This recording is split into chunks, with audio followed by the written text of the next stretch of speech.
প্রশ্ন 1 কোন প্রাণীকে হত্যা করলে সওয়াব পাওয়া যায়? এ সাপ, বি টিকটিকি, সি মাকড়সা। সঠিক উত্তরটি হবে অপশন বি টিকটিকি। আপনি যদি আমাদের প্রিয় নবীকে ভালোবাসেন তাহলে কমেন্ট করুন আই লাভ মোহাম্মদ। প্রশ্ন 2 কোন প্রাণীর মাংস খেলে উজু ভেঙে যায়? এ গরু, বি উট, সি ভেড়া।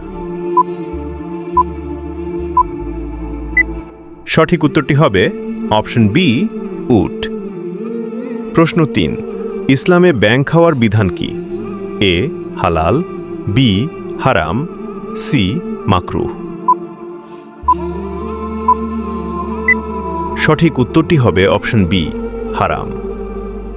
প্রশ্ন 4 কোন প্রাণীর দুধের উপকারিতা কোরআনে উল্লেখ আছে? এ উট, বি গরু, সি ছাগল। উত্তরটি জানার আগে ভিডিওটি শেয়ার করুন। এই বিষয়গুলো অনেকেই জানে না। আপনার একটি শেয়ারের মাধ্যমে হাজারো মুসলমান ভাই বোন এই বিষয়গুলো সম্বন্ধে জানতে পারবে এবং এই ভালো কথা শেয়ার করার কারণে আপনি সাদাকায়ে জারিয়ার সওয়াব পেতে থাকবেন ইনশাআল্লাহ। সঠিক উত্তরটি হবে অপশন বি গরু। প্রশ্নের উত্তর দিতে পেরেছেন তা অবশ্যই কমেন্টে জানাবেন।